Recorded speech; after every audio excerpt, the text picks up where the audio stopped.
ব্যারাকপুর লোকসভা কেন্দ্রের প্রার্থীকে তৃণমূলের তরফে তালিকা ঘোষণার আগেই জল্পনা ব্যারাকপুর লোকসভা কেন্দ্র থেকে যাতে অর্জুন সিংকে প্রার্থী না করা হয় সেজন্য জগদ্দলের মামুদপুর গ্রাম পঞ্চায়েতের সাধারণ মানুষের সই সংগ্রহ করে রাজ্যের মুখ্যমন্ত্রী মমতা বন্দ্যোপাধ্যায়ের কাছে চিঠি পাঠানোর উদ্যোগ নিয়েছেন বিধায়ক সোমনাথ শ্যাম। সঙ্গে ছিলেন বীজপুরের তৃণমূল বিধায়ক সুবোধ অধিকারী।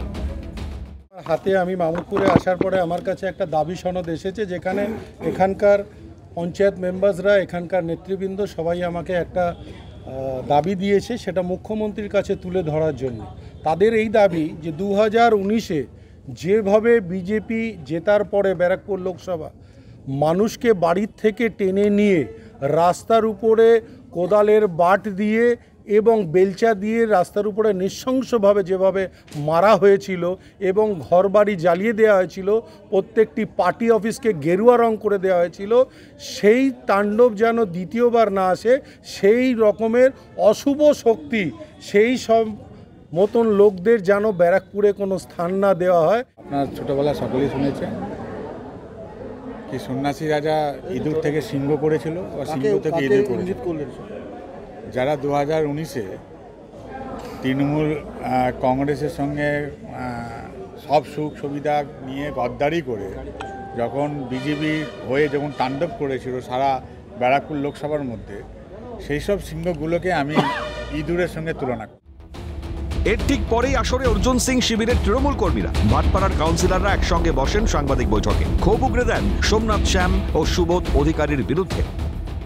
সমস্ত লোকসভা নির্বাচনে বিজেপির হয়ে যে সমস্ত কর্মীদের ওপর অত্যাচার হয়েছে, তাদের সেই অত্যাচারের নেতৃত্ব দিয়েছেন তিনি। আজকে বড় বড় কথা বলছেন আমরা মানব না। জনপ্রতিনিধি তিনি হয়েছেন, আমরা দল সিদ্ধান্ত নিয়েছিল, আমরা মেনে নিয়েছিলাম, কিন্তু কোনো অবস্থাতেই এই ধরনের সিদ্ধান্ত, এই ধরনের কথাবার্তা আমরা মনে করি তীব্র বিরোধিতা করছে। আমরা মনে করি এটা দল বিরোধী। এই দুজন বিধায়ক দীর্ঘদিন ধরে এটা করছে। বীজপুরের বিধায়ক সুবোধ অধিকারী, যিনি 19 সালেও পর্যন্ত লোকসভা ভোটে বিজেপি করেছে, অত্যাচার করে তারপরে এই দলে এসছে, এবং আরেকজন বিধায়ক যিনি একটা সময় কংগ্রেস করতেন এবং সিপিএমের সাথে অ্যাডজাস্ট করে নানা রকমের ব্যবসা বাণিজ্য, সোমনাথ শ্যাম। দলের বিধায়ক যদি দলের বিরুদ্ধে, দলের লোকের বিরুদ্ধে বলা হয়, তাহলে কিন্তু সেটা আমাদের দল সমৃদ্ধিশালী হয় না। আসরে তৃণমূলেরই দুই শিবির, এ নিয়ে অর্জুন সিং মুখ না খুললেও অশান্তির আশঙ্কা বিরোধী শিবিরে। সমস্যাতে হতে চলেছে এই যে ইলেকশন আছে লোকসভা, সুস্থভাবে ইলেকশন হবে না, এটা থেকে বোঝা যাচ্ছে। আগামী দিন সাধারণ মানুষের নিরাপত্তা এবং সাধারণ মানুষ ভোট দিতে পারবে কিনা একটা প্রশ্নের মুখে আছে। ভোটের আগে বলা ভালো, প্রার্থী তালিকা প্রকাশের আগে ফের একবার প্রকাশ্যে তৃণমূলের ঘরোয়া কোন্দল। শেষ পর্যন্ত ব্যারাকপুর কেন্দ্রে তৃণমূলের প্রার্থী কে হন সেটাই দেখার।